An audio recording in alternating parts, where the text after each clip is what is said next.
الشيطان الرجيم بسم الله الرحمن الرحيم والذين يكنزون الذهب والفضة ولا ينفقونها في سبيل الله فبشرهم بعذاب أليم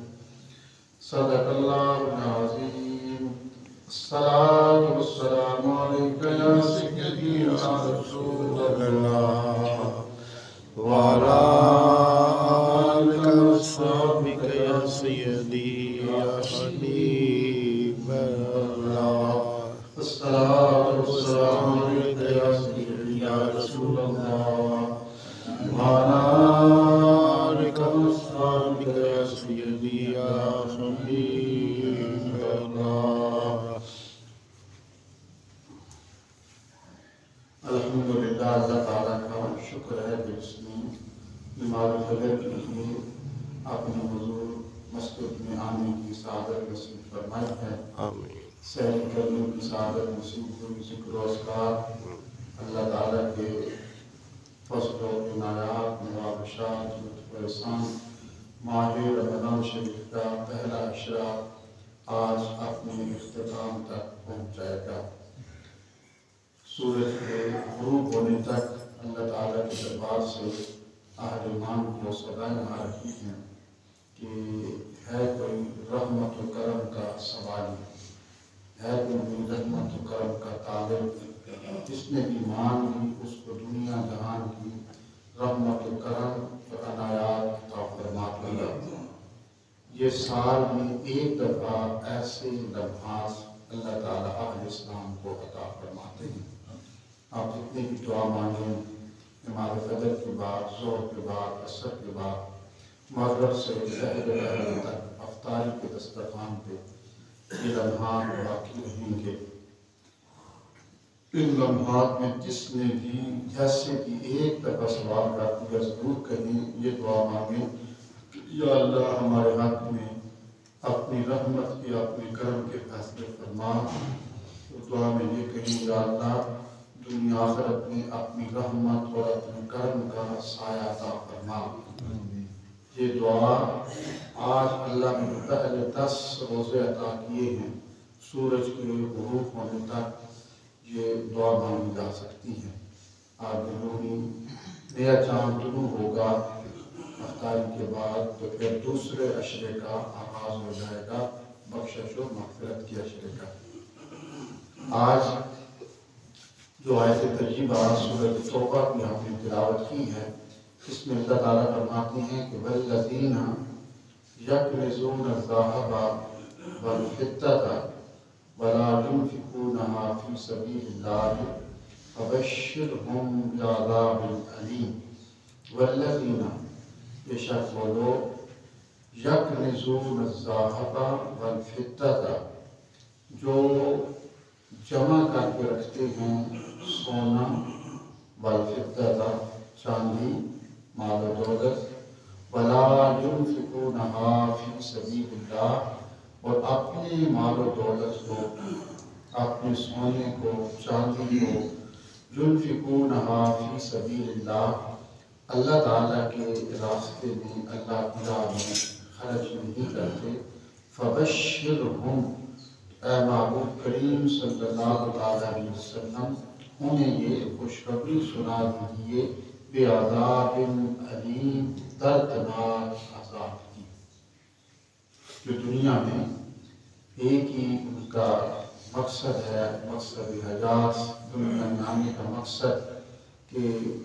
پیسہ اکٹھا کریں جیسے بھی لگتا ہے جس ذریعے سے بھی آتا ہے جائز ہو ناجائز ہو حرام ہو حلال ہو بس اس کا ایک ہی مقصد ہے کسی طریقے سے پیسہ اکٹھا ہو جائے بس وہ پیسہ اکٹھا کرتے رہتے ہیں مال و دولت اکٹھا کرتے ہیں ان کے بینک بیلنس بڑھانے کے لیے دن رات اسی فکر میں گزرتی ہے جائیدادیں بناتے ہیں عالیشان محلات بناتے ہیں قیمتی سواریاں گاڑیاں وہ خریدتے ہیں ان کا ایک ہی مشن ہے اللہ تعالیٰ فرماتا ہے کہ جو ساری زندگی یکنزون الذہب کہتے ہیں سونے کو، الفضہ چاندی کو، مال و دولت کو، جو ساری زندگی بینک بیلنس بڑھانے کی فکر میں اور اس چکر میں رہتے ہیں اور اللہ تعالیٰ کے راستے میں خرچ نہیں کرتے، اللہ فرماتا ہے کہ محبوب انہیں صرف عذاب کی نہیں بلکہ ایک ہوتا ہے عذاب عظیم، عذاب عظیم کی نہیں، عذاب علیم، دردناک عذاب، دردناک عذاب کی ان کو خوشخبری سنا دیجیے۔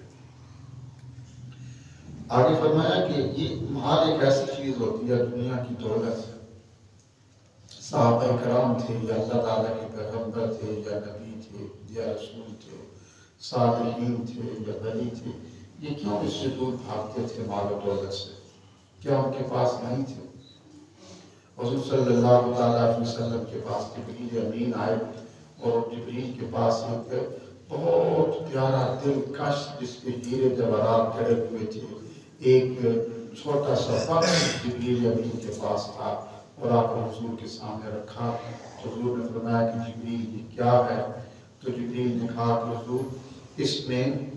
کائنات ما فیہا کے خزانوں کی چابیاں ہیں، اس بکس میں پوری کائنات کے خزانوں کی چابیاں ہیں جو اللہ تعالیٰ نے آپ کو عطا فرمائی ہیں، اگر آپ چاہیں تو ان کو قبول کر سکتے ہیں۔ حضور نے فرمایا کہ جبریل ان الدنیا دار، بے شک دنیا تو اس کا گھر ہے من لا دار لہ، جس کا کوئی گھر نہیں ہے، دنیا اس کا گھر ہے جس کا کوئی گھر نہیں ہے۔ ان الدنیا مال، جبریل بے شک دنیا تو اس کا مال ہے، من لا مال لہ، جس کا کوئی مال نہیں ہے، جس کے پاس اور کوئی خزانے نہیں ہیں اور کوئی مال نہیں ہے۔ قد یجمع ہوا، حضور نے فرمایا کہ جس نے دنیا کو جمع کیا، دنیا کے گھروں کو بناتا رہا، دنیا کی مال و دولت کو اکٹھا کرتا رہا، دنیا کی بینک بیلنس بڑھاتا رہا، جائیدادیں بناتا رہا، حضور نے فرمایا قد یجمع ہوا، ان کو جمع کرتا رہا دنیا کو، من لا عقل لہ، وہ عقل مند نہیں ہے، وہ بے وقوف ہے جو دنیا کو جمع کرتا رہا۔ حضور نے فرمایا من لا عقل لہ، اس میں عقل نام کی کوئی چیز نہیں ہے۔ دنیا ایک فانی ہے، آپ اتنا پیدا ہوئے اور پیدا ہونے سے لے کر اب تک آپ آنکھیں بند کر کے پیچھے دیکھیں وہ ایک اندھیرا ہے۔ بچپن گزرا، سکول کی زندگی تھی، پھر ذمہ داری آئی، پھر ہم نے پڑھا، پھر شادیاں، پھر بچے، تو پیچھے کیا ہے؟ ایک اندھیر ہے، اور اس سے آگے بھی دیکھیں تو ایک کیا ہے؟ اندھیرا ہے۔ ایک ظاہری لمحہ چمک رہا ہے کہ جس کے اندر فکر ہے۔ انسان جب قبر میں جائے گا تو فرشتے اٹھائیں گے کہ اٹھو حساب دو، تو وہ انسان کہے گا کس چیز کا؟ تو فرشتے کہیں گے تم نے دنیا میں ایک لمبی زندگی گزاری تھی، اس کا حساب دو۔ تو بندہ کہے گا کیا میں دنیا میں گیا تھا؟ اس کو یقین نہیں آئے گا، کیا میں دنیا میں گیا تھا؟ تو فرشتے کہیں گے ہاں تو دنیا میں گیا تھا۔ یعنی زندگی اتنی ہے، آپ پیچھے دیکھیں نا جتنی زندگی گزری ابھی اس کا پتہ ہے، ایک لمحے کی زندگی ہے۔ تو حضور نے فرمایا کہ جو دنیا کو اکٹھا کرتا رہا، دنیا کے گھر اور محل بناتا رہا اور مال اکٹھا کرتا رہا، قد یجمعها من لا عقل لہ، وہ عقل مند نہیں ہے۔ جو آج اپنے آپ کو بڑا عقل مند سمجھتا ہے، بڑا ذہین سمجھتا ہے کہ مجھ جیسا تو کوئی کامیاب انسان ہے ہی نہیں کہ میں نے اتنی جائیداد بنا لی ہے، اتنی گاڑیاں میرے گراج میں کھڑی ہیں، اتنا بڑا میرا محل ہے، میری کوٹھی ہے، اتنے میرے پلازے ہیں، مجھ سے کامیاب عقل مند کوئی انسان ہے ہی نہیں۔ جبکہ حضور نے فرمایا کہ من لا عقل لہ، اس میں عقل نام کی کوئی چیز نہیں ہے۔ تو حضور نے فرمایا جبریل واپس دے گا۔ حضور کی زندگی کیسے تھی؟ کئی روز تک حضور کچھ کھاتے نہیں تھے، پیتے نہیں تھے، پانی کا گزارا تھا۔ حضور نے فرمایا اجنبی کی طرح زندگی گزارا، ایک اجنبی کی مانند اجنبی آیا تھوڑی دیر کے لیے درخت کے نیچے سستانے کے لیے رکا پھر آگے گزر گیا، بس یہ زندگی ہے۔ یہ فرماتے ہیں پانی پہ بلبلے کی مانند ہے، بلبلا اٹھا ختم ہو گیا، بس اتنی زندگی۔ تو اللہ نے فرمایا کہ قرآن کریم میں کہ محبوب ان کو فرما دیجئے کہ جو سونا چاندی مال و دولت اکٹھا کرتے ہیں وَلَا يُنْفِقُونَهَا فِي سَبِيلِ اللَّهِ، اللہ کی راہ میں اس کو خرچ نہیں کرتے، فَبَشِّرْهُمْ بِعَذَابٍ أَلِيمٍ، ان کو دردناک عذاب کی خوشخبری دے دو۔ آگے فرمایا کہ یہ دردناک عذاب کیسے دیا جائے گا؟ یہ ایسے دیا جائے گا کہ قیامت کے دن اللہ تعالیٰ فرماتے ہیں آگے 5ویں سپارہ میں ہم نے پڑھا تھا کہ ان اللہ لا یظلم مثقال ذرہ، اللہ فرماتا ہے کہ اللہ ذرہ برابر بھی کسی پہ ظلم نہیں کرتا، ذرہ برابر، ذرہ برابر جو دنیا میں تم نے بویا ہے وہ کاٹنا ہے، اپنا کیا سامنے آئے گا، اللہ کسی پہ ظلم اور زیادتی نہیں کرتے۔ اللہ فرماتا ہے وَيَعْفُ عَنْ كَثِيرٍ، میں تو تمہاری بہت سی خطاؤں سے غلطیوں سے نافرمانی سے درگزر کر جاتا ہوں، چھوڑ دیتا ہوں، معاف کرتا ہوں۔ تو اللہ تعالیٰ قیامت کے دن ہر بندے کو ہر چیز واپس کرے گا۔ اب یہ سونا چاندی مال و دولت، یہ جائیداد، یہ بڑی بڑی کوٹھیاں گاڑیاں، ان کو اللہ تعالیٰ قیامت کے دن کیسے واپس کریں گے بندے کو؟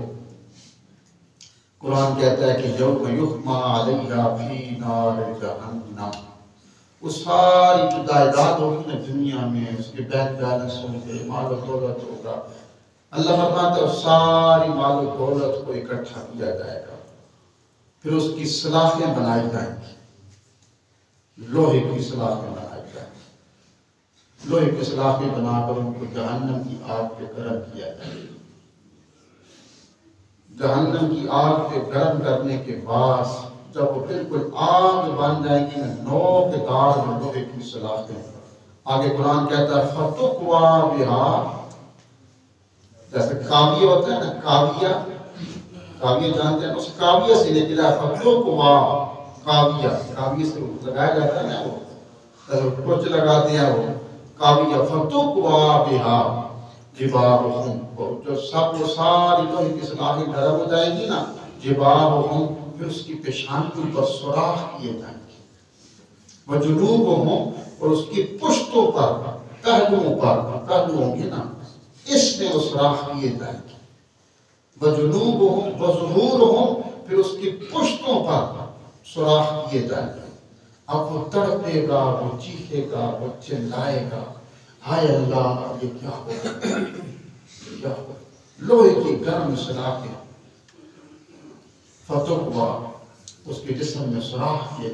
تڑپے گا، چیخے گا، چلائے گا اور کہے گا ہائے اللہ یہ کیا ہے؟ تو اللہ فرمائے گا ہاذا، یہ وہی ہے، ما کنزتم، جو تو جمع کرتا رہا خزانے، لِأَنفُسِكُمْ، اپنے لیے، اور تو نے اللہ کی راہ میں خرچ نہیں کیے تھے، یہ وہی خزانے ہیں، وہی مال و دولت ہے، وہی تیری کوٹھیاں گاڑیاں بینک بیلنس ہے، ھذا ما کنزتم، سب کچھ وہی ہے، لِأَنفُسِكُمْ، جو تو اپنے لیے جمع کرتا رہا اور تو نے اللہ کی راہ میں خرچ نہیں کیا تھا، آج تجھے وہ سارے خزانے بینک بیلنس تجھے واپس کیے جا رہی ہے، ورنہ فذوقوا، اللہ فرماتا کہ فذوقوا، اب چکھنا مزہ اس کا، ذائقے سے نکلا ہے، فذوقوا، چکھو بس مزہ اس کا، ما کنتم تکنزون، جو خزانے تو اپنے لیے جمع کرتا رہا، سونا چاندی پیسے جمع کرتا رہا نا اپنے لیے، فذوقوا ما کنتم تکنزون، اب اس خزانوں کا، اس بینک بیلنس کا، اس پیسوں کا، اس دولت کا مزہ چکھ جو تو اپنے لیے دنیا میں جمع کرتا رہا اور تو نے اللہ کی راہ میں نہیں دیا تھا، آج سارے خزانے پیسے بینک بیلنس تجھے واپس کیا جا رہا ہے۔ تو حکم ہے کہ دنیا میں اپنا مال و دولت اللہ کی راہ میں خرچ کرتے رہو، اس کی ایک ہی صورت ہے، وہ کیا کہ اس میں سے زکوٰۃ دیتے رہو، جب زکوٰۃ دو گے تو پھر تمہارے پاس کروڑوں اربوں بھی ہوں گے تو وہ خزانوں میں نہیں آئیں گے۔ حضرت جعفر جو ختم کر رہے ہیں، حضرت سعد بن ابی وقاص حضور کے پاس آئے، سارا مال لے کے آئے اور کہا حضور میں اللہ کی راہ میں دینا چاہتا ہوں، تو حضور نے منع فرما دیا، فرمایا نہیں، تمہارے پاس بہت کچھ، حضرت عبد الرحمن بن عوف، حضرت عثمان کے پاس مال و دولت کے ڈھیر تھے، بڑا مال تھا، لیکن چونکہ زکوٰۃ دیتے تھے تو ورنہ جو زکوٰۃ دے دیتے ہیں پیچھے اربوں بھی بچ جائے کروڑوں بچ جائے تو وہ خزانے میں نہیں آتا، اس کی پوچھ